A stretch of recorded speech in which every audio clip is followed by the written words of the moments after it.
Welcome to For the Long Run, the podcast exploring the why behind what keeps runners running long, strong, and motivated. I'm your host, Jonathan Levitt. Through personal and professional connections in the running world, I have the privilege of getting to know some amazing athletes. I've always been fascinated by the psychological aspect of running, and this podcast is aimed at exploring this and much more. I hope you enjoy. Welcome back. I have Rajpaul Pannu on the podcast today. Rajpaul, thanks so much for taking some time to chat. Hey, thanks for having me, Jonathan. I know it's been about 5 weeks since PCX2, but I'm glad that we're able to make it work. Just like the Ultra, we'll keep the conversation rolling. Well, cool. So first question: who is Rajpaul? Well, Rajpaul, me. I am a first generation Indian American. I was born in a small town called Lancaster, California. It's in Los Angeles County. But I grew up in the Bay Area, and Rajpaul himself is a runner that's just trying to get it all together in this day and age. That is very relatable. I feel like we're all trying to hold it together and get it together these days. So yeah, I want to dive into all of that. Given that it's a running podcast, we'll start from that as the base. And as you mentioned, you recently ran and did quite well in Project Carbon X2. So we'll get to that for sure. But let's start with sort of your foundation as a runner. Do you remember your first run or your first couple of runs? Yeah. Well, my first runs, in an essence, were just the PE mile in high school. Growing up, I loved playing basketball, loved playing football. I was very active, but I was just never the best of anything.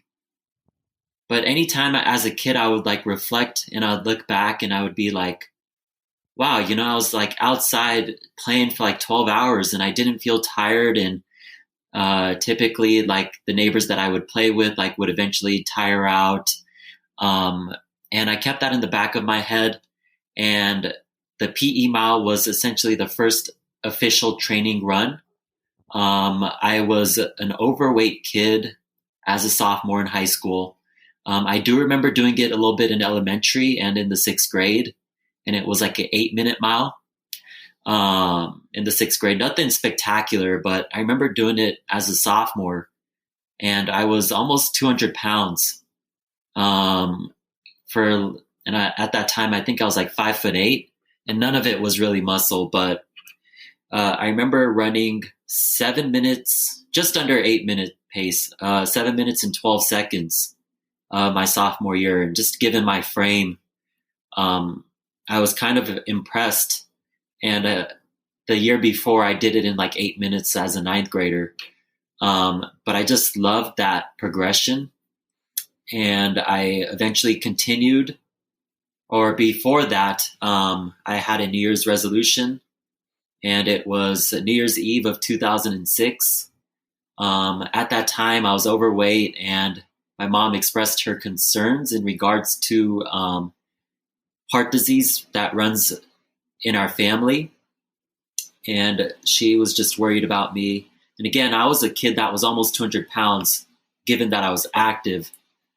What that really means is that if I wasn't active, like I would have been obese, and at that time I wasn't obese, but I definitely was overweight. But New Year's Eve, 2006, I just wasn't in a great place. And I wasn't doing any organized sports. I wasn't in clubs.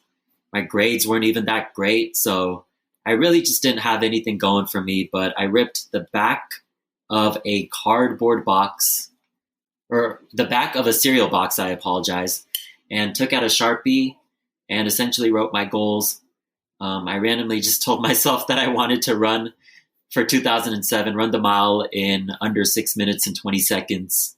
And lose like 45 pounds or 50 pounds. I keep forgetting what the exact number was. But I did I did that within a couple of months when I like really focused on like my health goals and whatnot. And I eventually ended up running the mile in under 6:20 that year. Nice. That's awesome. And so you went from 8 minutes to 6:20 as a burly high schooler, and then what? How did you just ran 100K pretty quickly, might I add? Um, what did that progression look like? You know, I when I reflect and look back, I was kind of fortunate to not be in an organized team because and to put things into perspective, the cross country team had two varsity runners my junior year, and I was one of them. And months before that, I didn't even know what cross country was. And in the city in which I grew up, Hercules, California, sports, there really isn't a true emphasis on sports, especially sports like running, golf, whatever it may be, like the ones in which people from more affluent backgrounds typically participate in. So as a result, my junior year, I was actually the best runner on the team, but I was running like 18-minute 5Ks, given that that occurred 5 or 9 months after I decided to lose 45 pounds and wanted to run that mile in 6:20. But I was just lucky to be, quote unquote, the best guy on my team.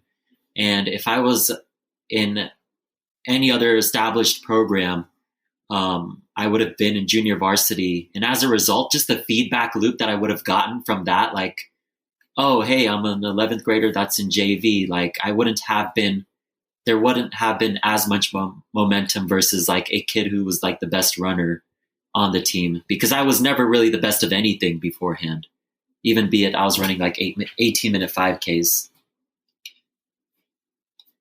So, what did the process look like of going from the 8-minute mile to 18-minute 5Ks? I mean, for many of the people listening, that's fast, which I think is important to keep in context. So, was it just sort of sharpening and doing the work? Was there sort of like an aha moment when you were like, I'm able to suffer. I can do this better than the people around me.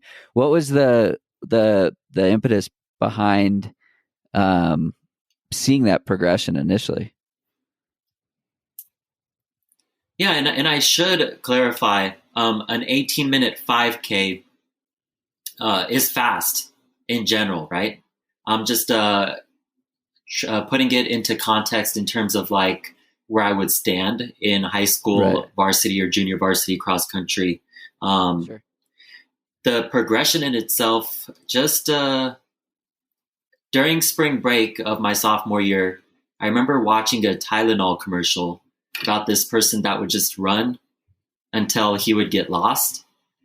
And I didn't have anything to do during spring break, but I eventually went out, and it was a culmination of walking, jogging, stops here and there, but it ended up being about 5.5 miles or so. And I remember like the last like mile and a half was just what you might have saw like for Project Carbon X2, that 100K race. I felt like that, but for like the last like mile and a half for like my 5 mile run.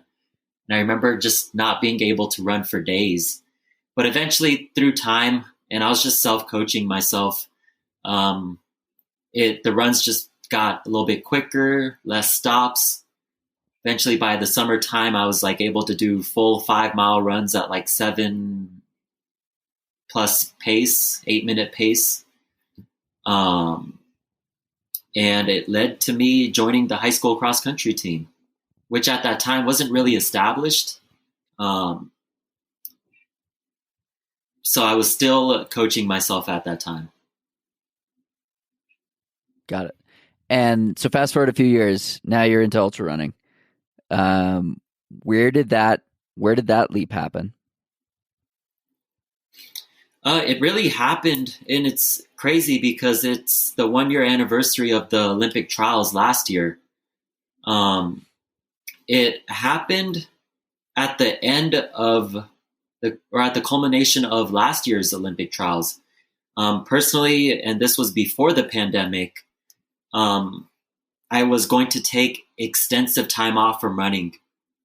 And just to put it into context, I am a full-time high school teacher, and living in the Bay Area, running or trying to hold up the integrity of like a full-blown marathon training plan while teaching 50 hours a week or upwards to 50 hours and commuting back and forth given the Bay Area traffic, it just really didn't serve my running that well. And although I was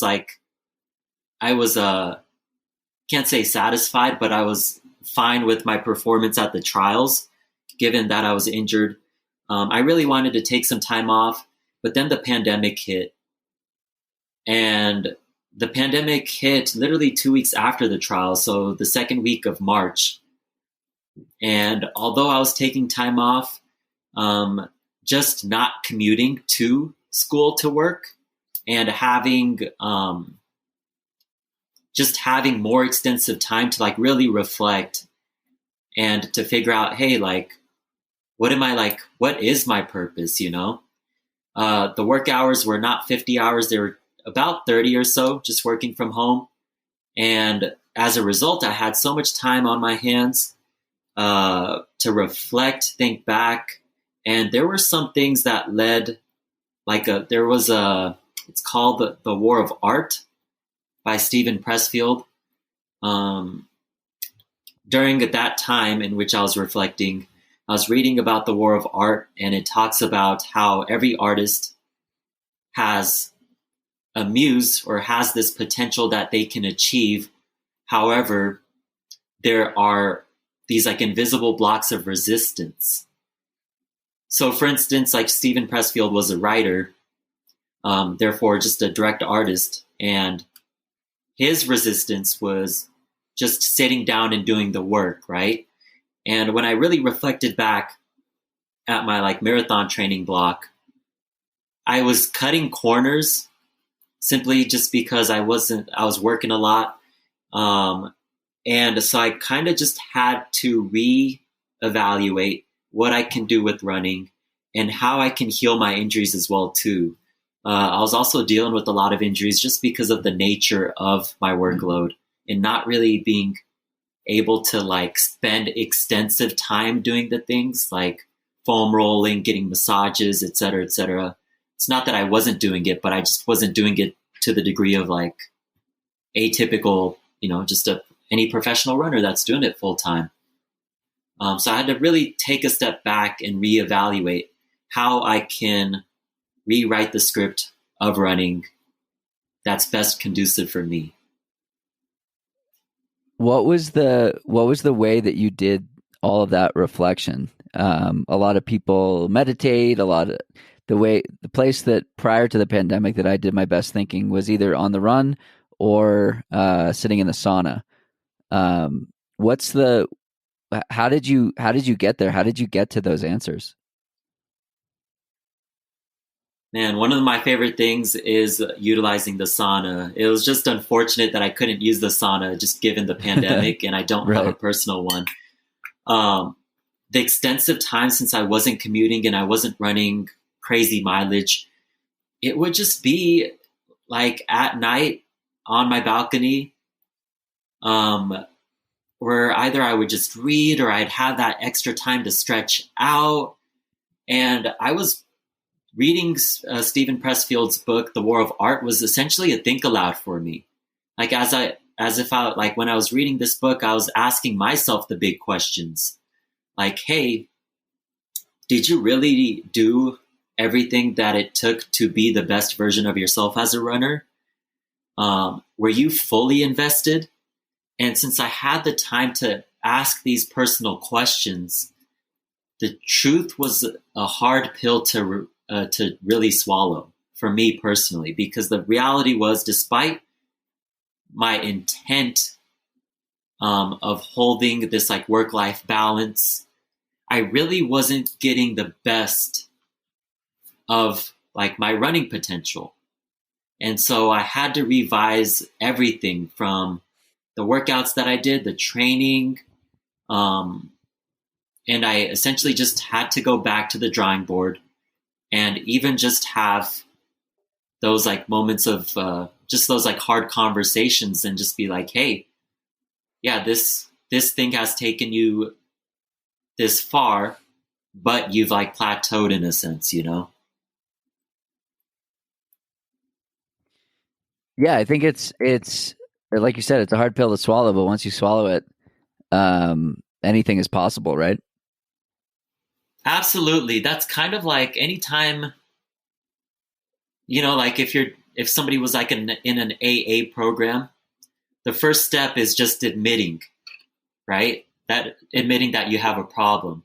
I didn't have any problems in that sense, but I just had things that didn't serve me or have Right. already Could be served better. me, and it could be better. And you're now in Boulder, right? I'm in Denver, the heart of Denver, just Denver. Right. outside nearby Washington Park, which is a pretty prominent place where races are held. You'll see elite runners training. Great spot to be. And is that was that change part of this sort of next version of yourself? Absolutely. One of the things that I at least struggled with was just not taking the chance in my early 20s to put all of my marbles into running. Um, I always held a job, or I was just trying to support my graduate studies one way or another. But I stayed in the Bay Area, and it only served me so far. But I always asked myself, like, hey, like, what would it be like if I was training in elevation, putting in the volume, and having that full support that I like really need to excel? And I finally took the leap, and it's better late than never. But I did it at 29 years old during the summer of 2020. So just this past year, I moved in August 1st, and it is officially month number 8 that I'm in Denver. Nice. Yeah, the altitude is a fun challenge for sure. Have you um yeah, I guess you have raced. You went down to Arizona. Let's talk about the Project Carbon X. How did that come about for you? And first, what is it for those who don't know? Yeah, Project Carbon X2 was an event created by HOKA One One to present the Carbon X2, their latest shoe that uses carbon material for a better response when you're running an ultra race like a 100 miler. The crazy thing is, before this was officially announced amongst the ultra runners within HOKA One One, sometime around November. That's when I personally got the official word. But there was a buzz, and I went on a trail run with one of my buddies in the Bay Area. This was sometime around July, but he referenced Hoka launching a 100K world record attempt back in July. He's not, he doesn't work with Hoka in any capacity, but it's just crazy that the word to some degree got out. And during that time in July, I remember going on that run. I was just like, one way or another, I'm going to be running this race. I just had an itch. And there was no real plan in July, but sometime around September, and I stayed active despite the pandemic. And I knew that races weren't going to happen personally, but there were some ultras out there, like the JFK 50 miler that I registered for. And I kind of just told myself, hey, like, if I can perform at the JFK 50 miler, I will get an invite to run Project Carbon X2. I just like had a sitch for some reason. At that time, I was running for the Hoka One One Aggies, which is a local club in towards Central California, Southern California. And Hoka typically asks the Aggies for pacers. And I knew to at least the very least degree that I was going to be pacing this event. But I also knew that if I were to perform at the JFK 50 miler, or at least do well enough, I will get an invitation to run Project Carbon X2. So I trained for this 50-mile race, the JFK 50 miler. 15 of it is on the Appalachian Trail, which is it is unforgiving. And I was Very putting in gnarly. some volume. Yeah, incredibly gnarly. Have you ran it? Not that. Actually, yes, that section. I've run it in Maryland and Massachusetts. Yeah, it's a brutal and unforgiving course, and I'm a road specialist. From July up until September, I was training half on trails, half on the roads. And then eventually I tweaked my calf, so I just decided to stay on the roads until the JFK 50 miler. I ran the race, but I sprained my ankle around mile 7, and I was initially going to drop out, but I just knew that flight back home was going to be brutal, and all that training leading to a DNF was not going to sit well with me. And more so, I kind of just knew that if I weren't to perform at JFK 50 miler, I wasn't going to be invited to a PCX2, Project Carbon X2. So long story short, I did well enough at JFK 50 miler. I got an email the following day from Mike asking me if I wanted to participate in the event as a runner and not a pacer.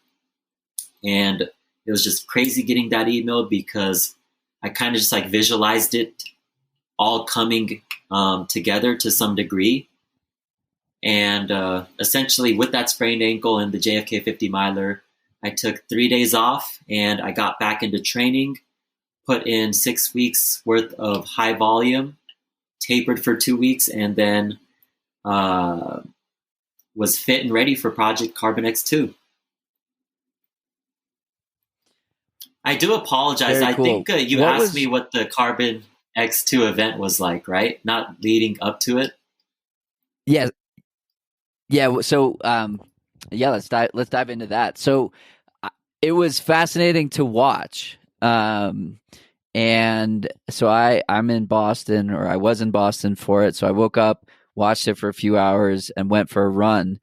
And I think I timed it so that my run was finishing right as you guys were finishing, um, and so I listened to the YouTube broadcast like from my phone as I went on a 10-mile run.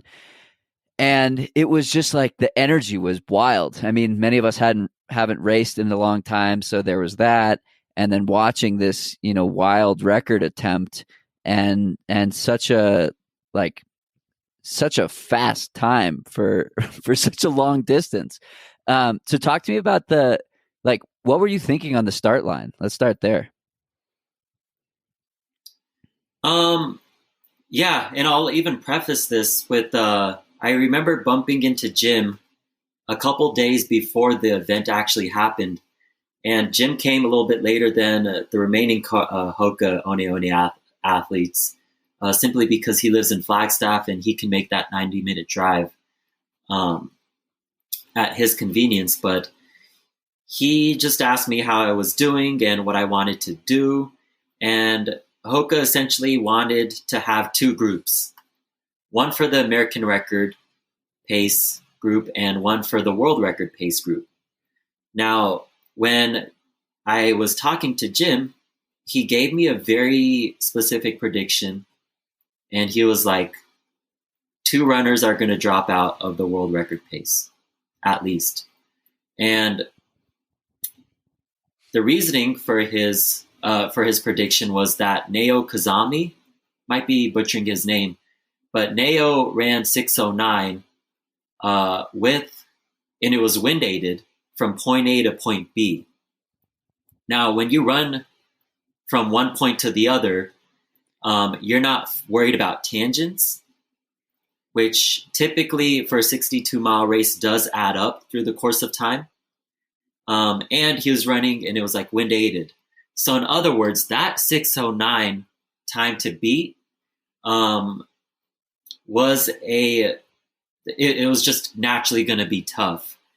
And so just through that, and I read an article about one person just talking about the history of ultras, and it just gave me a little bit more respect for the race um, before my debut.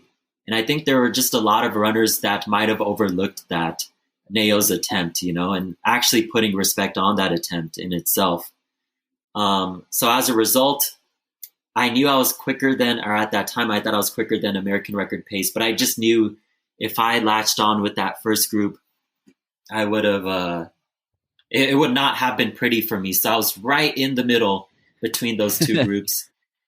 And so when I got on the starting line, I was actually very comfortable. I just kind of knew at that time I had an outside shot of top three. I would say I was, in my opinion, I was at least one of the 5 fittest people on the start line in itself. So there was a lot of calmness. The preparation in itself is really just trying to figure out your nutrition and knowing where your aid stations are. And just making sure you have that one last bowel movement in before you're ready to kick it off for like the next 6, 7, 8 hours, Yeah. So to put this in context for those who didn't follow along, you ran that at 6:15 pace for 100K or 62 miles. Is that correct? Yes, that is correct. The goal was to go at 6:12 pace, which would have been 6 flat miles, given that you ran the tangents properly, that you didn't have any breaks, et cetera, et cetera. But even a 6 flat pace was a little bit too ambitious. But it wasn't crazy enough for me to like just break down and not finish the race. Sure. So a couple, about 20 minutes ago, you talked about how your goal for high school was to break 6:20 in the mile for 1 mile. And here you go and do it 62 times, even faster. What do you think Rajpaul It's crazy. of yeah, what do you think Rajpaul of back then would have thought? For one, I never really thought about it like that or even gave the time to think about something like that. Rajpaul back then didn't know that you can run outside of a track, like that people just go for jogs, do this and that. I genuinely thought that running was all on the track and that's what you did. You would never see anybody in the city that I grew up in going on runs, at least back then. But I don't even know what to think. I think my mind would be blown, given that if you were to look, 14 years into the future or so that I did that, like, it's just crazy to think like where you may perceive yourself to be and then where you like actually end up and what you actually end up doing. So to put it into a one word, I would just say just mind blown. That's maybe 2 words. I'm not sure. Yeah, no, I love it. I think that one of my favorite things about the sport is that attainment of getting better every day. And then there's also the reflection of looking back and seeing like what has become normal used to be impossible. And I think that that's a piece that the runners of any level can take away from somebody like yourself or somebody like Jim or really anyone who's out here doing spectacular things, that it's not overnight success. Like you said, 14 years of progress to get you to where you are today. Yeah, and there is one thing to note. Your progress is not going to be linear. It might be exponential right off the bat, especially when you try anything new. And when I was doing those PE miles once a week, I was PRing naturally by like 10, 15 seconds. Elite athletes running the mile and trying to break 4 minutes would love to just shave like 1 second off, if that even, Right. just through the nature of things and the nature of running, and through time, when you do cultivate your skill set and you do make those improvements, it is important to know that your progression is not going to be linear. There might be dips here and there, and there are going to be variables being thrown your way, like having a full-time job or getting married or having kids. That can impede upon your progression as a runner. But it's also just as important to acknowledge that and know that, albeit not going to be linear, if you stay consistent and you just keep pushing, you're going to naturally, through time, have that breakthrough. For sure. Did you go for a run today? I did. The past 5 weeks, I've been running every other day, but just given that the time and the circumstances of today, that there aren't so many races, I found a race in late April, and today is essentially the official, I apologize, first day of training for that race. I ran about 12 and a half miles, got some exercises in before I began class as a teacher. Excuse me. Uh, what was it that got you out the door today? One being March 1st. It just feels like a clean slate. I'm very type A. Like when I lost all that weight, I started on January 1st, 2007. So the month of February, I was just trying to get a feel of my body and see where I was at. And I was initially aiming for comrades in, I think, mid to late June. So I thought I had extensive time. But when comrades was canceled, I was running every other day, and there were just lapses of motivation. And it can get the best of all of us, you know. But just having a goal in mind and having a race in mind got me out of the door today. Cool. What does success mean to you? Ooh, that's a really good question. Well, I believe, for one,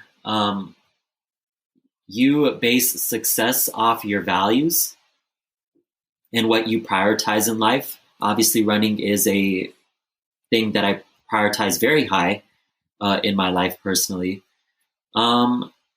Success for me as a runner is, for at least years down the line when I have kids,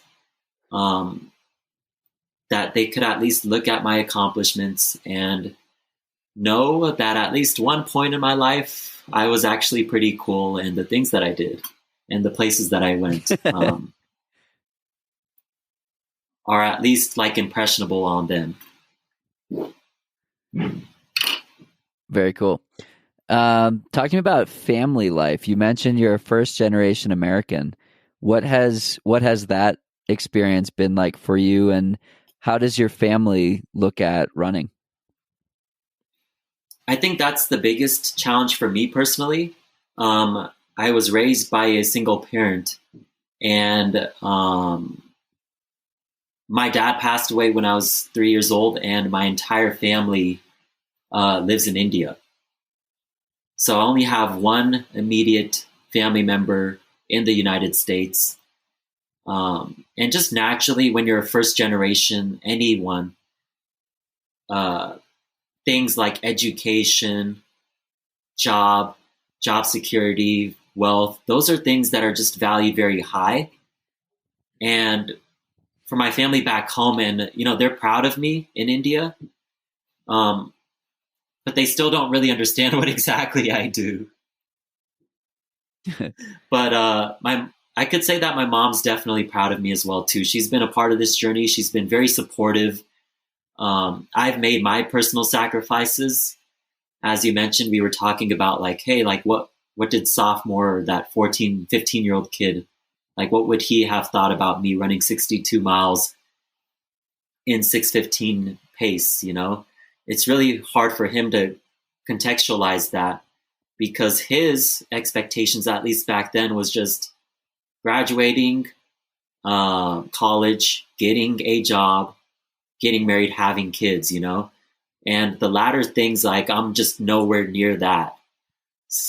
So I've definitely made my sacrifices. But long story short, my family, they're supportive, but at times they do struggle to grasp like why I do this, simply because there are other things that they're looking to see me accomplish that I haven't accomplished, i.e., getting married, having kids, et cetera, et cetera.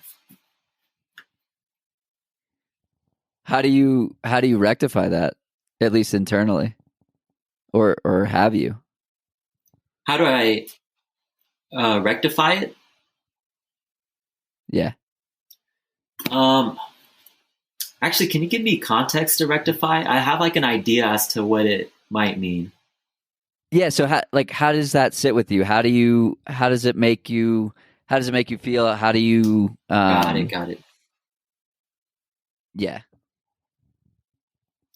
Yeah, well, it's definitely tough, because you deal with societal expectations, you deal with dogma, things in which, you know, people, especially like your mom, try to project their expectations of you onto you. It's tough. I'm not going to say it's easy by any means.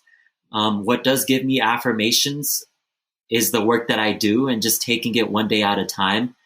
Um, and what diminishes any anxieties of that are doing things like going on a run, because runs, workouts, they provide affirmations and they tell me that, hey, despite how you may feel about what others may think about you or whatever, you're putting in the work and this work is going to pay off in one way or another. Yeah, I love that. I think that that the relationship that we can have with running definitely evolves, and for some it's exercise, for some it's a way to stay healthy, and for others and it can be a combination of all this, but for others it's sort of a way of life. It's the I have something I want to get better at and I'm going to do it. And the process of getting better Mm. um, is enriching and validating and um, yeah, as you said, affirming. Absolutely. And I guess what also gives me more affirmation is just knowing that I feel like the sport of ultra running just needs more representation, or just endurance sports in general. Yeah. And I feel like being on the starting line provides subtext and essentially just makes the picture a little bit more colorful in every degree. Yeah, I think definitely very important. I had a conversation with a friend, Adam Mary. He is half black and half white, and he said, "Look, there's nobody who looks like me at these races, and I want to be there for somebody who looks like me and sees me and says I can do this too." And I think that, I mean, as a podcaster, I have a responsibility to highlight that and tell stories that are not all the same. And I think as an athlete, it's amazing that you have the ability to be there for other people who might not see themselves on the start line. So thanks for doing what you do, and keep doing it. Yeah, thank you, Jonathan. I do appreciate you for acknowledging that. For sure. Um, Switching gears a little bit, what's on tap for you for the rest of this year? I know you mentioned a race coming up in a couple months here. How are you approaching 2021 in a place where there is still so much uncertainty? I'm approaching it one day at a time. Just yesterday, I'm still very green in the ultra running scene, in the sense that I'm, I'm inexperienced, you know, I do have the talent. Uh, but with comrades canceled in June, I was just researching races on my own. And I didn't even know this, but apparently there's a 100-mile US road championship in April. And had I known this, I would have at least began the training block at least a couple weeks earlier. Um, But my mantra, at least yesterday, was like, hey, let's just do one day at a time.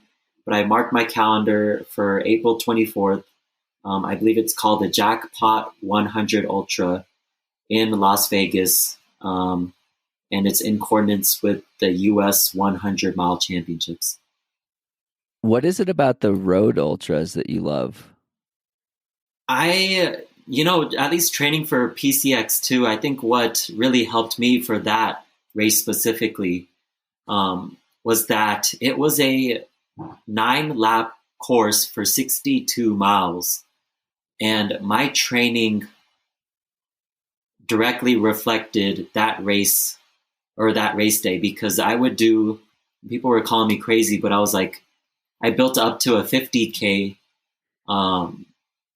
road run at Washington Park in Denver, Colorado. And that each loop is about 2.2 miles. So I ran about 13, 14 loops for about 31 miles.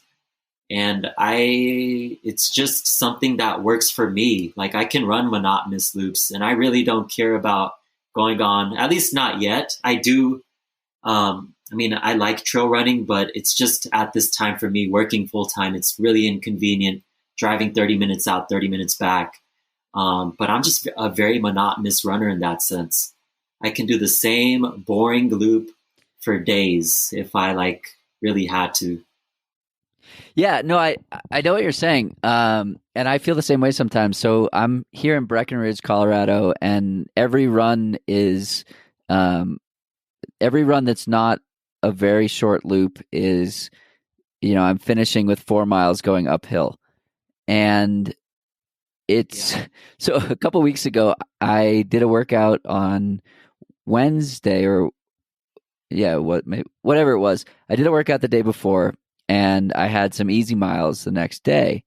And I'm in it's not a cul-de-sac, but there's a neighborhood loop, and the loop is a half mile, and it's like 40 feet of gain for the half mile loop. Maybe that's a little. Anyway, I did 20 loops, and everyone was like, wow, this is so boring. And I was like, actually, it's like the flattest way to do it. And I get what you're saying, that like you get in a rhythm, and it's like, all right, 2 more, 4 more, 6 more, whatever it might be. You just get in that groove, and they just start clicking off. Yeah, and if you're like math oriented, I teach math at a high school. Like, I just break it down, I'm like, okay, 31 miles, at least like the first 5 miles are great. You do the first 5 miles, you're like, okay, I'm like 1/6 of the run done. Like, I'm just like doing math the entire time too, like basic elementary style math. But if that's the case, I don't think I've done too many quarter or half mile loops myself. But if that's the case, you should probably jump into this 100-mile race. I don't know if I've got the 100-mile legs in me just yet, but I want to do it one day. Out here, I'm just trying to survive the 10,000 feet of elevation and get my 10 miles or 8 miles in and enjoy it. Breckenridge is in 10,000 feet. Yeah, sleeping at 9,600, and most runs go above 10. So it's gosh. up there. So I'll be back in the front range area. I had my challenges. I still have my challenges dealing with 5,200 feet. Just, dry skin, perpetual all the above. throat. You're like constantly dehydrated, and you're just asking yourself, like, yeah. So I'm just kind of like taken aback that you're consistently training in 10,000 feet. I'm just pretty excited to. So I'm going to go back to Boulder probably next week, and it'll be a drop of 4,000 feet. So it'll feel like going back to sea level effectively, given what I've been used to. That's what I was about to say. You're essentially back in sea level. So yeah, it's fun. It's just another variable. My first run out here, compared to a run I did 3 weeks later, the run 3 weeks later was a minute per mile faster. And so it's cool to see that progression of the exact same loop, same distance, 8 minutes faster. And I think, again, that's what I love about running. It's just you keep doing it and things keep getting better. Yeah, absolutely. And especially if you're doing very race specific training, even to a point where like the environment um, reflects the race day circumstances or scenarios, you know what I mean? Like track runners like run repeats on the track to race for a track race. And I think that might have been one thing, at least that I felt that I was doing the best out of everyone or anyone that ran PCX2. Because at least when I was talking to some of the athletes, and some of them were like, yeah, like I put some great elevation. I had some great elevation gains. I did this on the trails, or like I did this on a track or whatever. Like a lot of that can definitely supplement your training for that race. But if you do something that's very specific to what you're racing, I feel like you're just going to have more of a gain. For sure. Switching gears a little bit to some lighter questions that have been submitted by your fans. You've got the best hair in ultra running. When are you going to get a hair sponsor or a shampoo sponsor? Hey, Head and Shoulders, if you're listening to this podcast hosted by Jonathan, hook your boy up, because my hair routine has been very, very technical, as has my training. If you want to hook me up with the sponsorship, please do so. I'll give you shout outs and all the above when people, or if people do compliment my hair. Nice. What do you wish people knew about you besides the fact that you're seeking a Head and Shoulders sponsorship? Oh man, that's a really good question. I just want them to know that whatever success that I've had this past month, this was not meteoric. This was a byproduct of just years of consistency, be it running, taking a step back during those years and just reflecting to see what I can do better, and just challenges in regards to injuries, and just dealing with my family, you know, and what they think of me pursuing this dream or these goals. So I just want people to know that anything that anyone does, you know, it's like you might see the end result, but it definitely took a lot of hard work with reflections and setbacks, and obviously doing the thing, which is running and training hard. Makes a lot of sense.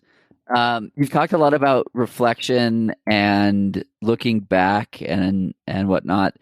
Is gratitude something that you intentionally practice? Absolutely. There are just going to be days, be it training, be it life, or whatever may come at you with full force. Just waking up, one of my practices that I do, especially on a day in which I might feel a little crummy, when I wake up, I just wiggle my toes, I crack my knuckles, and just get the sensation of my body, and really appreciating and being grateful that I have good health, that my legs work, that my body is able to function and do the things and carry those things out that I wanted to carry out. It gives me a lot of gratitude. And I'll give you one snippet of a story. Days before leading to Project Carbon X2, my car got stolen. That was entirely on me. I made a very stupid mistake, but my car got stolen, and I really didn't trip too hard about it, because, you know, a lot worse things can happen, you know, and I just started, the first things that honestly came to my mind after processing that my car got stolen was just being grateful that I wasn't in a car accident, or that I am dealing with a family death or personal injury or whatever. And throughout that day, I was honestly completely fine. Sorry, I think the connection dropped out there for a second. That's fascinating. I feel like it takes a lot of work to get to a place like that where you can just accept and not move on, but understand it within the context of everything else that's going on. I think my last question is, if we want to follow along with your adventures, where can we find you on social media? Yeah, I'm active on Instagram at Lightning Raj, LIGHTNINGRAJ. I'm not active on Twitter or Facebook or anywhere else, but Instagram and Strava are essentially my main accounts if you just want to take more of a closer, in-depth look into my training. Awesome. Well, thanks so much for taking some time to chat today, and we'll see you out there. Awesome. Thank you. Thank you for having me, Jonathan. Of course. That's it for today's episode. Like many long runs, it's sad when it has to end. I hope you join in next week on For the Long Run, and in the meantime, happy trails. If you've enjoyed this episode, it would mean a lot to me if you shared it so that others can find it and enjoy it too.